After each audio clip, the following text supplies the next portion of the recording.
Hi friends, आज हम देखेंगे डिफरेंशिएशन के फॉर्मूले। क्योंकि डिफरेंशिएशन चैप्टर से 5 मार्क्स के ऑब्जेक्टिव आते हैं, ठीक है। इसलिए ये सारे फार्मूले हमें यदि याद होंगे तो हम 5 मार्क्स इजीली कवर कर सकते हैं। इन फार्मूलों के साथ साथ मैं लास्ट में आपको कुछ 5 to 6 ऑब्जेक्टिव भी बताऊंगा कि वो किस तरीके से एग्ज़ाम में आते हैं, और मैक्सिमम टाइम फार्मूले भी एग्जाम में आ जाते हैं फिल इन द ब्लैंक्स और इन फॉर्म में।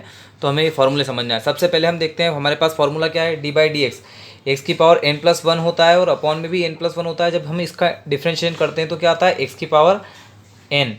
मतलब ये हमारा फर्स्ट फार्मूला हो गया। मतलब हम यदि चाहें तो यहाँ से ऐसा कि एक्स की पावर n का डिफ्रेंशिएशन यदि हमें करना है तो क्या हो जाएगा, पावर आगे आ जाएगी n और एक्स की पावर n-1 हो जाएगा। इस तरीके से हमारे पास पहला फार्मूला बना डिफ्रेंशिएशन के लिए। फिर देखो, यदि हम डिफ्रेंशिएशन करते हैं एक्स की पावर, सेकेंड फार्मूले में एक्स की पावर 1 है, मतलब हमारे पास है केवल एक्स का डिफ्रेंशिएशन। तो एक्स का डिफ्रेंशिएशन कितना होता है, 1। इसी तरीके से यदि हम देखें e to the power x का डिफ्रेंशिएशन, तो e to the power x का differentiation e to the power x ही होता है। लॉग एक्स का डिफ्रेंशिएशन हम देखें तो क्या होता है, 1/x। पर यदि हम डिफ्रेंशिएशन करना चाहें किसका, डी बाई डी एक्स, ए की पावर एक्स और अपॉन में लॉग ई ए दे रखा है तो वो हो जाएगा ए की पावर एक्स, ठीक है। इस तरीके से हम डिफ्रेंशिएशन के सारे फॉर्मूले सीखते जाएंगे। अभी हम 5 नंबर के फॉर्मूले से पहुँचे हैं। अब देखिए आगे 6 वाला फॉर्मूला। अब हम ट्रिग्नोमेट्री फंक्शन में जा रहे हैं। यदि हमारे पास कॉस दे रखा है और वो माइनस में हो तो साइन आएगा। यदि हमें कॉस प्लस में दिया होता तो हमारा माइनस साइन आता, ठीक है। ऐसे यहाँ पे साइन दे रखा है एक्स तो उसका होता है कॉस एक्स। टेन का क्या होता है, सेक स्क्वायर एक्स, और माइनस कॉट का कॉसेक स्क्वायर एक्स। इसी तरीके से हम देखें आगे तो हमारे पास सेक का क्या होता है, सेक एक्स टेन एक्स, और माइनस कॉस एक्स का होता है कॉस एक्स कॉट एक्स, ठीक। इसके बाद हम नेक्स्ट फार्मूला देखें तो लॉग एक्स का हमारे पास होता है कॉट एक्स। फिर माइनस लॉग कॉस एक्स का डिफ्रेंशिएशन करेंगे तो टेन एक्स आएगा। फिर यदि log sec X plus tan X है तो उसका सेक एक्स आएगा। Log cosec X minus cot X है तो उसका कॉसेक एक्स आएगा। इसी तरीके से जब इन्वर्स के करते हैं हम, इन्वर्स फंक्शन में आ गए, मतलब पहले हमने नॉर्मली एक्स में देखा, फिर हमने लॉग में, फिर हमने ट्रिग्नोमेट्री में, अब हम इन्वर्स फंक्शन में जाते हैं। तो इन्वर्स फंक्शन में हम देखेंगे तो हमारे पास साइन इन्वर्स एक्स का 1/√1 - x² होता है। ऐसे ही कॉस में क्या होता है, जो साइन का होता है वही होता है, बस उसके आगे माइनस लग जाता है। मतलब कॉस के लिए आएगा -1/√1 - x²। Similarly tan inverse x का क्या होगा, 1/1 + x²।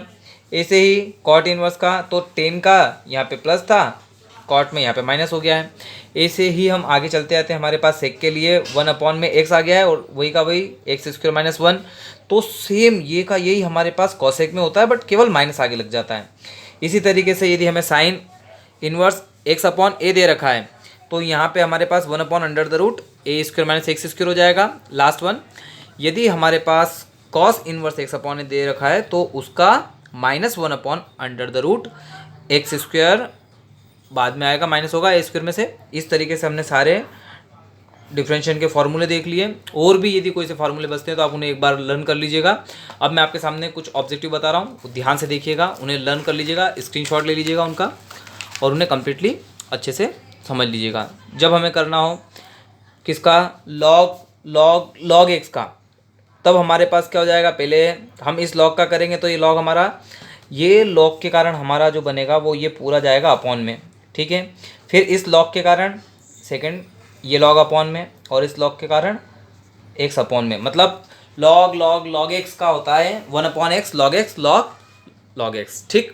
इसी तरीके से x√1 + y plus y√1 + x दे रखा हो तो उसका dy/dx होता है -1/1 + x का होल स्क्वायर। ऐसे ही हमने 3 और ऑब्जेक्टिव आपके लिए निकाल रखे हैं, उन्हें ध्यान से देख लीजिएगा आप। जैसे हमारे पास a की पावर x माइनस, तो यहाँ पे x की पावर x भी दे रखा, तो हम इसका क्या करेंगे, इसके साथ और इसके साथ अलग अलग करके डिफ्रेंशिएट कर देंगे, ये वैल्यू हमें मिल जाएगी। फिर मतलब 3 की पावर x है प्लस 10 की पावर 3x - 1 दे रखा है, इसका जब हम करते हैं तो डिफरेंट दोनों वैल्यूज बनेगी। Sine y = x sine a + y का हम करते हैं तो हमारे पास आएगा dy/dx sine square a + y upon में साइन a। इसी तरीके से और जो भी ऑब्जेक्टिव आपको मिले उन्हें आप अच्छे से लर्न कीजिएगा। Best of luck.